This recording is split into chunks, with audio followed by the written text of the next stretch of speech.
आज से तकरीबन 10 दिन पहले हमने सोशल मीडिया पे लगातार बैक टू बैक 3, 4, 5, 6, 7 वीडियोज़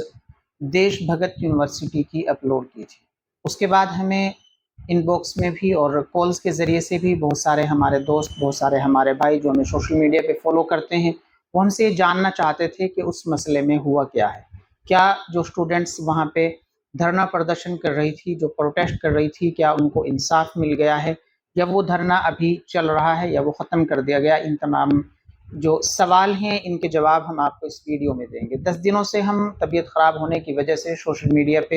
एक भी वीडियोज़ जो है वो देश भगत यूनिवर्सिटी के बारे में अपलोड नहीं कर पाए हैं, क्योंकि हम वहाँ खुद भी ट्रैवल नहीं कर पाए, हम वहाँ नहीं जा पाए। लेकिन अब हमारी वहाँ पे बात हुई है, हमने वहाँ पे राब्ता किया है, मुसलसल 3-4 रोज़ से हमारी वहाँ पे बात हुई है, हमने वहाँ के हालात को जाना है और जो वीडियो हमने पीछे भी अपलोड की थी उसके बारे में भी हम ज़रूर बात करेंगे। दरअसल हुआ ये था कि जब स्टूडेंट्स ने वहाँ अपना धरना प्रदर्शन दिया, उसके बाद पंजाब के सिख लोग, तमाम कम्युनिटी के लोग वहाँ पे जाना शुरू हुए और यूनिवर्सिटी का जो गेट है उसके सामने जो प्रोटेस्ट शुरू हुआ, जिससे हुकूमत जो पंजाब की है, आम आदमी पार्टी, उसके ऊपर प्रेशर आया और वो स्टूडेंट्स से बात करना चाहते थे कि हम इस मसले को आपके हल करना चाहते हैं। लेकिन 10 से ज़्यादा दिन गुजर जाने के बाद तक भी हुकूमत ने उनसे बात नहीं की और फिर उस धरने को बड़ा करने की जिस रोज़ प्लानिंग की गई, यार स्टूडेंट्स ने जो है प्रेस कॉन्फ्रेंस की और उसमें उन्होंने उसको अल्टीमेटम दिया सरकार को कि अगर कल तक हमारा मसला हल नहीं होता तो फिर हम यूनिवर्सिटी के सामने का जो रोड है उसको जाम कर देंगे और हम अपने धरने को और मज़ीद बड़ा करेंगे और दूसरी स्टेट्स और दूसरे कॉलेजेस और यूनिवर्सिटीज़ से भी जो स्टूडेंट्स हैं वो हमारे हक के लिए हमारी आवाज़ बनकर यहाँ आना चाहते हैं। हुकूमत की जब ये बात की तो हुकूमत के कारिंदे उनसे बात करने को राज़ी हुए और अगले ही रोज़ जो वहाँ के लोकल विधायक हैं हैरी विडिंग आम आदमी पार्टी से, वो स्टूडेंट्स के पास पहुँचते हैं और जो स्टूडेंट्स के दावे, जो स्टूडेंट्स की जो बातें होती हैं, जो वो उनकी जो मांगे होती हैं, उन तमाम मांगों को मान लेते हैं। बाकायदा तौर पे वो हुकूमत की तरफ से जो कागजात होते हैं वो लेकर वहाँ पहुँचते हैं और स्टूडेंट्स की जो सबसे बड़ी मांग थी वो ये थी कि हमें किसी ऐसे कॉलेज में, किसी ऐसी यूनिवर्सिटी में हमें भेजा जाए जिनको पंजाब नर्सिंग काउंसिल की मान्यता हो, क्योंकि ये जो कॉलेज है देश भगत यूनिवर्सिटी, इसने हमारे साथ फ्रॉड किया है और हम इसमें बिल्कुल भी पढ़ना नहीं चाहते हैं, क्योंकि उन स्टूडेंट्स को पता था कि अगर हम यहाँ पढ़ेंगे तो यूनिवर्सिटी का जो अमला है, यहाँ के जो कारिंदे हैं, वो हमारे साथ दोबारा कुछ ना कुछ धोखाधड़ी कर सकते हैं। तो ये बातें उनकी मानी गई कि आपको अलग-अलग कॉलेजेस में 10 अलग इस तरीके से डिवाइड करके अलग-अलग कॉलेजेस में आपको डिवाइड कर दिया जाएगा। उसके बाद स्टूडेंट्स की दूसरी मांग ये थी कि जिन स्टूडेंट्स पे पर्चा हुआ है, एफआईआर हुई है, यानी जो स्टूडेंट्स ऐसे थे जिन्होंने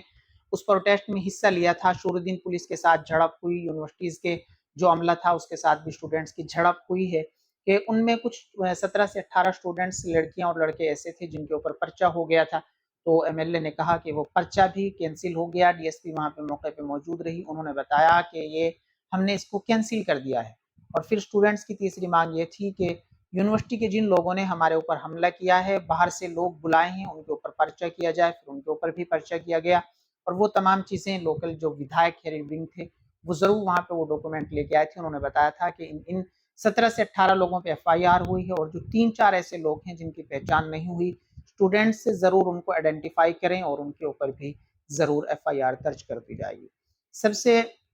उसके बाद सरकार ने ये कहा था कि स्टूडेंट्स जिनके 3 साल कंप्लीट हो चुके हैं और जिनका आखिरी साल है, यानी थर्ड ईयर है, वो जो स्टूडेंट्स हैं उनकी थर्ड ईयर की जो फीस है वो भी पंजाब गवर्नमेंट की तरफ से भरी जाएगी। जो स्टूडेंट्स इफेक्ट हुए हैं, चाहे वो 60 हों, 70 हों या 80 हों, उन सबको पंजाब गवर्नमेंट की तरफ से 10-10 लाख कंपनसेशन भी दिया जाएगा। और वहाँ लोकल विधायक ने ये बात भी कही थी कि ये यूनिवर्सिटी जो देश भगत यूनिवर्सिटी है, इसको हमेशा के लिए बंद कर दिया जाएगा, क्योंकि इसने स्टूडेंट्स के साथ बहुत बड़ा फ्रॉड किया है, बहुत बड़ा धोखा किया है और सिर्फ ये लास्ट बैच जो चल रहा है ये चलाएगी और उसके बाद इसको हमेशा के लिए बंद कर दिया जाएगा। इनकी जो 5 करोड़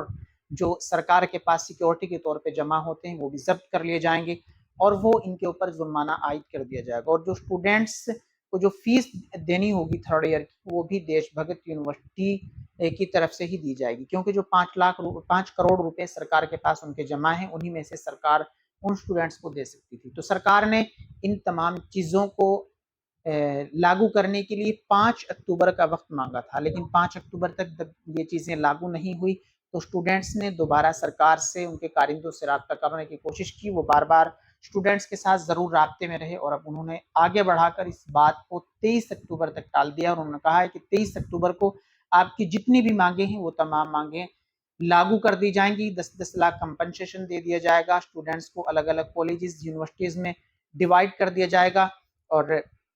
पंजाब नर्सिंग काउंसिल की जिन यूनिवर्सिटीज़ के पास मान्यता है वहीं स्टूडेंट्स को भेजा जाएगा। और भी जो स्टूडेंट्स की मांगें थी एफआईआर कैंसिल की और कॉलेज के अमले के जिन लोगों ने उनके ऊपर लाठी डंडे बरसाए थे उन पर एफआईआर करने की, वो तमाम चीज़ें भी उन लोगों ने मान ली थी। अब तक हमें जो चीज़ें, जो बातें हम तक पहुंची थी वो बातें हमने ज़रूर आप तक पहुंचाई हैं। अगली वीडियो में हम और ज़रूर डिटेल में भी जाकर आपको चीज़ें समझाएंगे, बताएंगे कि बात कहाँ तक पहुंची है। आप हमारे साथ बने रहिए और हमारी तमाम वीडियोस की आपको नोटिफिकेशन मिलती रहेगी। आप हमारे पेज